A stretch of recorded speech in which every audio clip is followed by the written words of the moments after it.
So, I think we all can agree for people who plays the Resident Evil games, RE6 wasn't Capcom's greatest Resident Evil game. Nowhere near.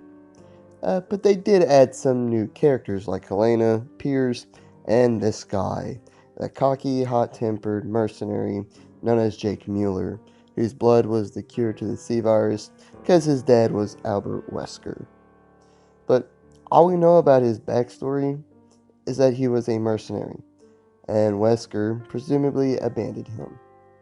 It left more questions than answers. All it really answered was that Wesker was his dad. That's it. We got nothing else, and that he was a mercenary. That's it.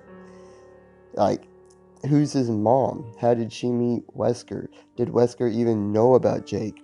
If he did know about Jake, did Jake play a role in his plans? We don't know. Sadly, I can't answer any of these questions. But I am going to talk about everything we do know about Jake's childhood and then theorize some things that are possibilities. So, and I found all this off Google, so if it's not true, then I apologize for this video. But this is what I found when searching up Jake Muller's childhood. So, growing up with his mom, they were dirt poor, like so very poor, with his mom working 3 jobs just to get by. And then she became terminally ill with no way of paying for treatment. She was Jake's best friend and the only person he cared about because he obviously couldn't go to school. So, in his early teenage years, he became a mercenary so he could earn a lot of money really fast. Just a side note, before I move forward with this, as a child, he desired to meet his father. He dreamed about it, and he just wanted to know who he was and just get to know him and do son-fatherly things like play, throw a baseball or whatever. But as he got older into his teenage years, that desire to meet him turned into resentment and anger, and a lot of pimped up rage. So, anyways, back to the story. After getting his first payment, he went home with hope in his eyes. But what he found was his mom's lifeless body in her bed with a note on her nightstand that basically saying goodbye and that she loved him. It also said that she hoped Jake got to meet his father. I'll get back to this point later. After that day, Jake became very cold, hot-tempered, and isolated because of this. He became a highly skilled, successful, and feared mercenary. He was very just remorseless.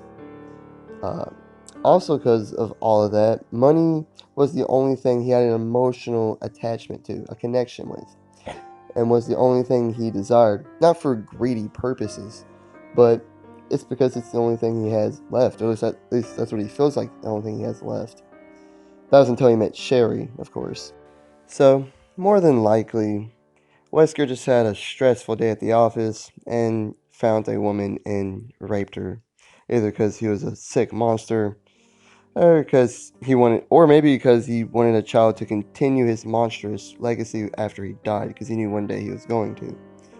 But if that was true, then why would she want Jake to meet him? Maybe she worked for Wesker and was glad to just playing a role in Wesker's plans of taking over the world with Ouroboros. Or maybe she actually opened up a side of Wesker that no one thought possible. A caring and compassionate side to this monster of a man. And maybe that's why he bailed on them, because they were distracting him from his plans, making him not want to go through with his plans of ending the world. Uh, kind of like with Ego and Star-Lord's mom over in the MCU, maybe something like that. If any of that were true, I think it's highly likely that Wesker was planning on going to get Jake after killing Chris and Sheva and setting Ouroboros free on the world back in Resident Evil 5. But I also think it's highly likely that Wesker simply didn't know Jake even existed. We'll never know the true story behind Jake Muller's and Albert Wesker's past and what Wesker was planning. We'll never know. He really was Resident Evil's greatest villain. But that's all I have for today. Like and subscribe if you did enjoy. Leave a comment of what you think. And hit the notification bell to be notified of all my future videos and all that great stuff. I'll catch you on the next one. Peace.